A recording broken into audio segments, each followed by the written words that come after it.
Parce que là, vraiment, on arrive à un moment donné où qu'on est arrivé... On peut plus. Bah non, mais on est... Combien de fois on l'a répété? Ça nous arrive tous les jours, des gens qui se plaignent. Si tu es dans le soin, tu en as très très souvent. Comment tu réagis? Je te propose deux solutions qui pour moi fonctionnent pas bien. La première, la personne se plaint, tu plonges avec elle dans sa plainte. Ah, ça doit pas être facile ça, oh là là. Et en fait, ça marche pas. Tu ressors d'un échange comme ça qui a duré même 5 minutes, t'es crevé.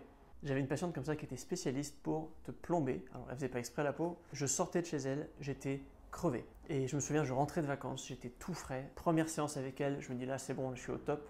J'arrive, je sors de chez elle, je me sens crevé. Je me suis dit qu'il y avait un petit problème.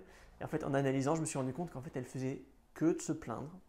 Et quand elle se plaignait, moi, quelque part, je sombrais avec elle. C'est-à-dire, je voulais lui montrer que je la comprenais et que je me mettais à sa place. Ça l'aidait pas vraiment, et moi, ça me plombait. Ça s'appelle la sympathie. Surtout si tu as un métier qui est dans le soin, tu vas te rendre compte que tu vas être crevé le soir si à chaque fois qu'une personne rentre et se plaint, tu plonges avec elle. C'était la première situation qui pour moi fonctionne pas bien. La deuxième, donc la personne se plaint encore, toi tu viens, tu balances tes conseils. Comme la personne ne se sent pas comprise, elle va continuer de se plaindre. Et tu lui proposes des solutions, elle va les contourner, elle va te dire que ça marche pas pour elle, toi, tu sais plus quoi faire. Ou alors tu continues de donner tes solutions et ça te fatigue quelque part parce que toi tu es plein de bonne volonté, mais la personne finalement va pas les prendre parce que tout ce qu'elle veut c'est être écoutée.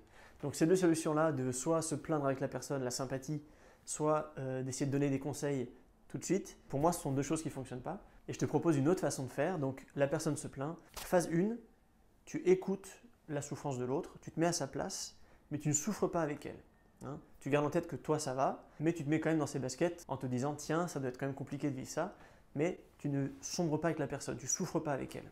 Donc par exemple, ah oui, je comprends, oui, ça doit faire mal, effectivement, du coup ça vous empêche de ranger vos trucs, donc du coup c'est le bordel, et on n'est pas bien dans un appartement bordel, bah oui, bien sûr, ouais, je comprends, bien sûr. Juste ça. Phase 1. Tu écoutes l'émotion de l'autre, tu montres que tu comprends ce qu'elle vit, surtout en ne sombrant pas avec elle. Toi, tu vas bien, c'est pas ton problème, tu vas pas porter les problèmes des autres. Tu as peut-être déjà suffisamment à faire avec les tiens. Phase 1.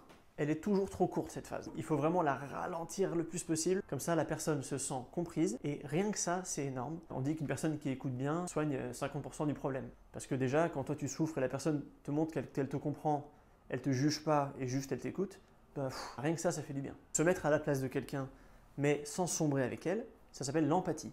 Ça, c'est top. Et ce qui est fou, c'est que quand tu fais traîner cette phase 1 suffisamment longtemps, juste écoute la souffrance de l'autre, la personne va trouver d'elle-même la ressource pour trouver la solution, se prendre en main. Une fois que cette phase 1 est passée, tu peux appliquer la phase 2, cette phase qu'on fait toujours trop tôt, qui est de donner des conseils, aider la personne à relativiser, la rassurer. Voilà, tout ça c'est très bien. Mais si ça vient avant que l'émotion, la sensation soit reconnue, ça marche pas. Il y a une vidéo géniale sur YouTube là-dessus qui s'appelle en anglais It's not about the nail. T'as vu l'accent? Je te conseille d'aller voir cette vidéo, c'est top. Si je résume, la personne se plaint. Phase 1, tu écoutes son émotion. Attention à être bien dans l'empathie et pas dans la sympathie. La sympathie, tu plonges avec la personne, tu souffres avec elle. L'empathie, tu gardes une distance par rapport à elle. Tu sais que toi, tu vas bien, mais tu te mets quand même à sa place, tu lui montres que tu comprends sa souffrance. Et phase 2, à ce moment-là, tu peux donner tes conseils pour relativiser, se rassurer. Commence par la phase 1. L'idée, c'est vraiment être dans l'empathie et pas la sympathie. Être concerné, mais pas être impliqué. Hein, la personne a un problème, tu es concerné, tu comprends, tu es avec elle, mais tu n'es pas impliqué, ça ne te concerne pas toi. La différence entre être concerné et être impliqué, c'est l'omelette au lardon. La poule, elle est concernée, le cochon, il est impliqué. Donc ne sois pas impliqué, sois concerné. J'ai hâte d'avoir tes retours pour savoir comment ça a fonctionné pour toi. Ciao, ciao!